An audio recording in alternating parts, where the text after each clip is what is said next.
O que é conhecimento? Conhecimento pode ser entendido como o conjunto de saberes que se adquire através de uma experiência, vivência ou associação. É a compreensão acerca de algum assunto usado para tomar decisões e alcançar objetivos. Dessa forma, a produção do conhecimento está intimamente ligada ao contexto onde ocorre e aos protagonistas envolvidos.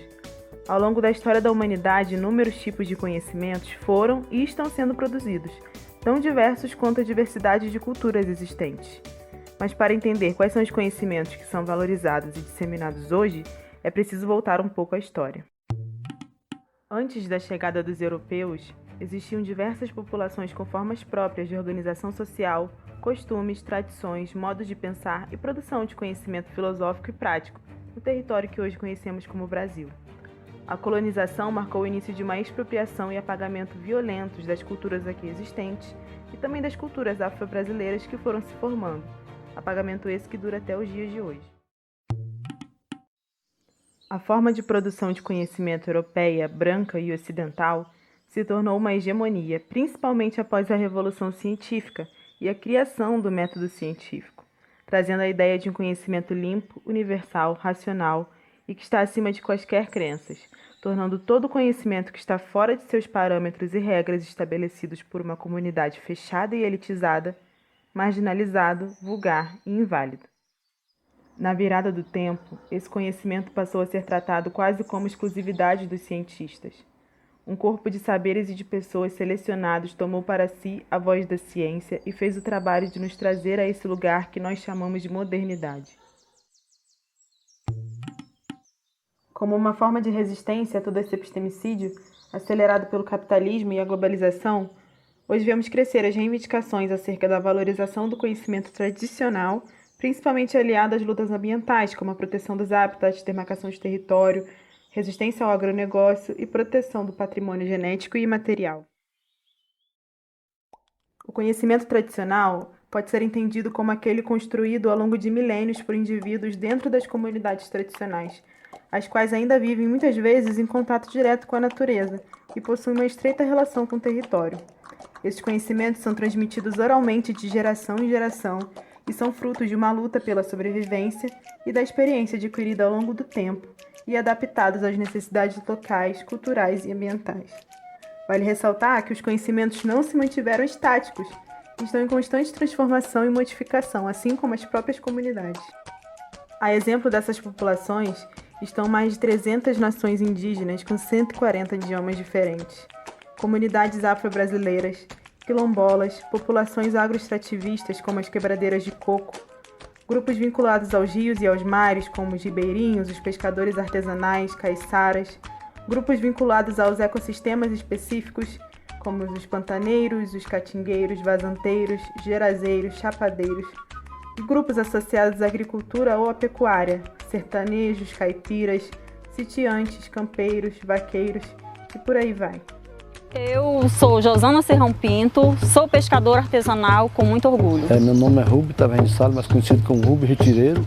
Eu sou Cacique Ramon Itajibá, Tupinambá de Olivença. Eu sou Emília Leite. Eu sou Antônia Valéria, sou extrativista. Eu sou quilombola. Meu nome é Cristina, eu sou quilombola da Ilha de São Vicente. Eu sou João Batista dos Santos, conhecido como Tita. Sou Cal Gamela, sou do povo Gamela. Sou do movimento dos pescadores e das pescadoras artesanais. É tanto conhecimento diverso, né? Buscamos aqui desfazer a ideia da hierarquia de saberes. O tradicional e o científico possuem sistemas diferentes de validação, de transmissão e estão imersos em uma cultura, ideologias e relações de poder. Porém, ambos nascem da curiosidade e capacidade humana de observar. Muitas vezes também, o conhecimento científico nasce de um conhecimento tradicional. Por exemplo, as indústrias farmacêuticas economizam tempo e recursos financeiros nas etapas das pesquisas, apoderando-se dos conhecimentos gerados pelos povos indígenas ou das comunidades étnicas locais.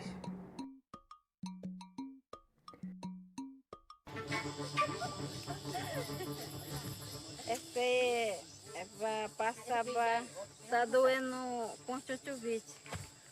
Passar, colocar. Parece colírio. é para servir dor de barriga. Bate, aí tu vai amarrar assim. Mas quando quer tomar vinho de cipó, pode tomar. Molha, aí mexe, aí peneira água, aí tu vai tomar, aí passar dor de barriga. E como fica o ensino de ciências no meio dessa discussão? Quais são os conhecimentos trabalhados em aula? Quando olhamos para o ambiente escolar, o que vemos é um ensino descontextualizado com a realidade social em que a escola está inserida, que não leva em conta a experiência cultural do aluno e que acaba sendo muitas vezes cientificista, baseado apenas no que vem formatado nos livros didáticos, e por consequência, desestimula o interesse no aprendizado, já que o aluno não vê significado nos conteúdos. Diversas perspectivas e metodologias visam minimizar as desvantagens de um ensino descontextualizado, propondo um currículo multidisciplinar e intercultural. A interculturalidade e o diálogo de saberes com a introdução do conhecimento tradicional estimula o interesse do aluno, pois aproxima os conteúdos com a sua realidade, valoriza a sua cultura e experiência, promove a autoestima, a noção de identidade e também o contato com a diversidade de conhecimentos, desenvolve a cidadania, o respeito, a tolerância e assim enriquecendo o aprendizado. Mas por onde começar? O primeiro passo seria trabalhar a formação do educador. As universidades precisam fornecer conteúdos e práticas que trabalhem os conhecimentos tradicionais na formação de seus professores, através da inclusão de disciplinas como a etnobiologia no currículo obrigatório e também convidar os mestres de saberes para as salas de aula, a fim de multiplicar as perspectivas de reflexão sobre um dado assunto. Dessa forma, o professor adquire autonomia e propriedade para agir na prática. Algumas universidades concederam títulos de mestre do saber para algumas personalidades indígenas, como um primeiro passo em busca desse diálogo. O líder indígena, ambientalista, filósofo e escritor Ailton Krenak diz que quem está na academia só poderá mudar a sociedade se fizer uma crítica epistemológica às nossas formas de conhecimento, meios tecnológicos e principalmente a maneira como operamos o patrimônio, pois de geração em geração os moldes coloniais seguem os mesmos. Desperdiçam a chance de intervir na realidade do país e do povo, dispondo de nossos espaços de maneira autoritária, repetidamente nos recolonizando. Um outro passo é a promoção de políticas educacionais que busquem o incentivo a essa prática no currículo escolar e a produção de material didático específico que envolva a participação das comunidades.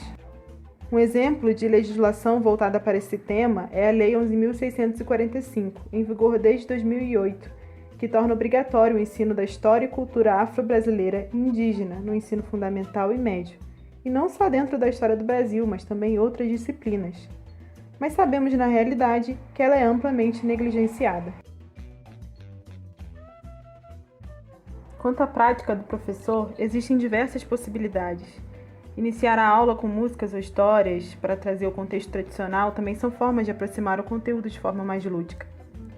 Também pode-se fazer o uso da tecnologia quando possível, popularizar a temática com crianças e jovens, afinal, uma das características do conhecimento tradicional é a sua transmissão pela oralidade, que vai de encontro às ideias de divulgação que é propagada nas redes sociais.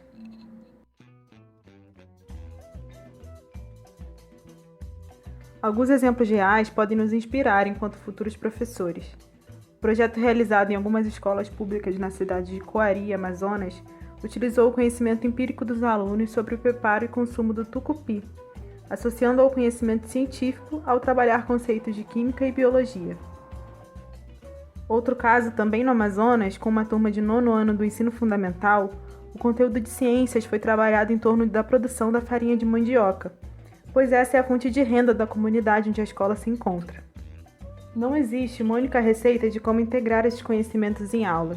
O que o educador deve ter em mente, independente do contexto, é a sensibilidade de perceber e entender a história do aluno, da comunidade, suas demandas e o seu papel como mediador, partindo de um olhar decolonial. Diversas perspectivas devem ser apresentadas e problematizadas. A visão da ciência ocidental sobre a natureza e seus fenômenos não deve ser a única. Os conhecimentos devem ser abordados lado a lado, não categorizando o saber tradicional como uma subcategoria da ciência.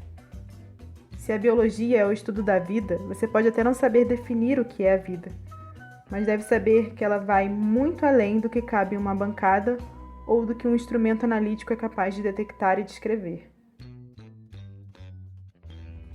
É diferente do que as pessoas acreditam ser. A gente é igual, a gente tem sentimentos, temos sonhos, temos, como que eu vou dizer?